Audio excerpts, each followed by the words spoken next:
ಸಂಧಿ 17. ಸೂಚನೆ. ದ್ಯೂತ ಮುಖದಲ್ಲಿ ನಿಖಿಳ ರಾಜ್ಯವ ಸೋತು ತನ್ನನುಜಾತ ಮುನಿ ಸಂಘಾತ ಸಹಿತವನೀಶ ವನವಾಸಕ್ಕೆ ಹೊರವಂಟ. ಧರ್ಮಜನು ಮತ್ತೆ ಜೂಜಾಡಿ ತನ್ನ ಸಮಸ್ತ ರಾಜ್ಯವನ್ನು ಕೌರವರಿಂದ ಸೋತು ತನ್ನ ತಮ್ಮಂದಿರು ಮತ್ತು ಮುನಿಗಳೊಡನೆ ವನವಾಸಕ್ಕೆ ಹೊರಟನು. ಕೇಳು ಜನಮೇ ಜಯ ಧರಿತ್ರಿ ಪಾಲ ಕುಂತಿಯ ನಂದನರು ತಮ್ಮಳೊಡನೆ ಹೇಳಿದರು ಸೌಭದ್ರಾದಿತನಯರಿಗೆ.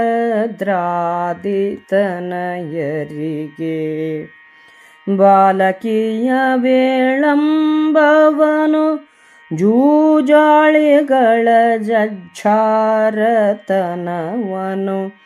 ಕೇಳಿ ಬೈದುದು ಸೇನೆ ಕಥೆಯಲ್ಲಿ ಖಳ ಚತುಷ್ಟಯವಾ. ಎತ್ತಿತಿ ಪಾಳೆಯವು ನಿಜಪುರದತ್ತ ತಿರುಗಿತು ಜನಜನಿತ ರಾಜೋತ್ತಮನ ಕಡೆಯಾಯ್ತು ಸತ್ಯ ಕ್ಷಮೆ ಪರಾಕ್ರಮಕ್ಕೆ. ಇತ್ತಲಡು ಪಾಯ್ ಬೇಗೆ ಬಿಸುಗುದಿ ಕಿತ್ತಡವೋ ಕಾರ್ಪಣ್ಯ ಕಪಟ ಖಳೋತ್ತಮರ ಹೃದಯದಲ್ಲಿ ಮೂಡಿತು ನೃಪತಿ ಕೇಳಿಂದ. ರವಿಯುದಯದಲ್ಲಿ ಕೌರವೇಂದ್ರನ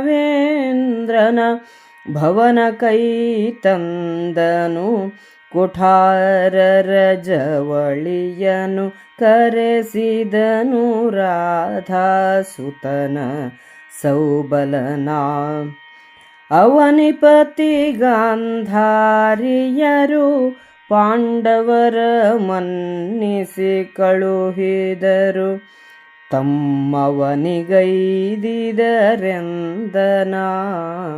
ದುಶ್ಯಾಸನನು ನಗುತ್ತಾ ಮುರಿದು ಪಟ್ಟಣವನೋಡುತ್ತ ನರವೃಕೋದರರೌಡುಗಚ್ಚುತ್ತ ತಿರುಗಿದರು ಗಡಗಾಢ ಬದ್ಧ ಭೃಕುಟಿ ಭೀಷಣರು. ಕರಿಯ ಸೊಗಡಿನ ಮೃಗಪತಿಗೆ ಮೈ ಹರಿದ ಹಂದಿಗೆ ನೊಂದ ಹಾವಿಂಗರಸ ಮೈ ಚಾಚಿದೆಯಲಾನೆಂದನ ಶಕುನಿ. ಅವರ ಹೆಂಡಿರ ಮುಂದಲೆಯ ಹಿಡಿದವ ಗಡವ ಮಾಡಿಸಿದೆ ಪಟ್ಟದ ಯುವತಿಯಾಕೆಯ ಭಂಗಪಡಿಸಿದೆ ನಿನ್ನ ಲಾಪನಿತು. ಅವಳ ದೈವೋದಯವದೈಸಲೆ ಸವಡಿಸೀರೆಯ ಸುತ್ತು ಸಡಿಲದು ನಿಮಗದಾಗಲೇ ಮರೆದು ಹಿಂಗಿದುದೆಂದನ ಕರ್ಣ. ಹಿಂದಿರುಗಿ ಬರುತ್ತಾ ಪಾಂಡವರು ಅಭಿಮನ್ಯುವೇ ಮೊದಲಾದ ತಮ್ಮ ಮಕ್ಕಳಿಗೆ ದ್ರೌಪದಿಗೊದಗಿದ ವಿಪತ್ತನ್ನು ಜೂಜಾಡಿದ ಕೌರವರ ದುರುದುಂಬಿತನವನ್ನು ಹೇಳಿದರು. ಅವರೆಲ್ಲರೂ ದುಷ್ಟ ಚತುಷ್ಟಯವನ್ನು ಕೋಪದಿಂದ ಬೈದರು. ದುರ್ಯೋಧನ, ದುಶ್ಯಾಸನ, ಕರ್ಣ, ಶಕುನಿ ಇವರನ್ನು ದುಷ್ಟ ಚತುಷ್ಟಯ ಎನ್ನುವ ಹಾಗೆ ಹೇಳಲಾಗಿದೆ. ಪಾಂಡವರ ಪಾಳೆಯವು ಇಂದ್ರಪ್ರಸ್ಥದತ್ತ ಹೊರಟಿತು. ಸತ್ಯ, ಕ್ಷಮೆ, ಪರಾಕ್ರಮಗಳಿಂದ ಪಾಂಡವರು ಲೋಕಪ್ರಸಿದ್ಧರಾದರು. ಕೌರವರ ಮನಸ್ಸಿನಲ್ಲಿ ಬೇಗೆ, ಮನಸ್ಸಿನ ಕುದಿತ, ದೈನ್ಯ, ಮೋಸಗಳು ಮೂಡಿ ಅವರು ವ್ಯಗ್ರರಾದರು. ಉದಯ ಕಾಲದಲ್ಲಿ ದುಶ್ಯಾಸನನು ಅಣ್ಣನ ಮನೆಗೆ ಬಂದು ಕ್ರೂರತನದ ಅವಳಿ ಜವಳಿಗಳಂತಹ ಕರ್ಣ, ಶಕುನಗಳನ್ನು ಕರೆಸಿಕೊಂಡನು.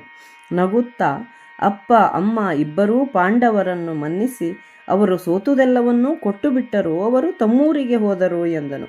ಶಕುನಿಯು ಭೀಮಾರ್ಜುನರು ಔಡುಗಚ್ಚುತ್ತಾ ಭಯಂಕರವಾಗಿ ಹುಬ್ಬುಗಂಟಿಟ್ಟು ಮತ್ತೆ ಮತ್ತೆ ಹಸ್ತಿನಾವತಿಯನ್ನು ನೋಡುತ್ತಾ ಊರಿಗೆ ಹೋದರು.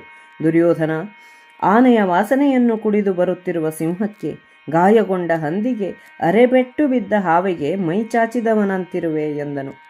ಕರ್ಣನು ಪಾಂಡವರ ರಾಣಿಯ ಮುಂದಲಿಯನ್ನು ಹಿಡಿದೆಳೆಸಿ ಅನಾಹುತ ಮಾಡಿಕೊಂಡೆ. ನೀನೆಷ್ಟು ತೊಂದರೆ ಕೊಡಬಹುದೋ ಅಷ್ಟನ್ನೂ ಅವರ ಪಟ್ಟದ ರಾಣಿಗೆ ಕೊಟ್ಟೆ.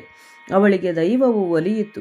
ಒಂದಕ್ಕೊಂದು ಜೋಡಿಯಾದ ಸೀರೆಗಳ ಸುತ್ತು ಸಡಿಲವಾಗಲೀ ಇಲ್ಲ. ಅದೇ ಕಾಲಕ್ಕೆ ದೈವವು ನಿನಗೆ ವಿಮುಖವಾಯಿತು, ನಿನ್ನನ್ನು ಮರೆತು ಬಿಟ್ಟಿತು ಎಂದನು.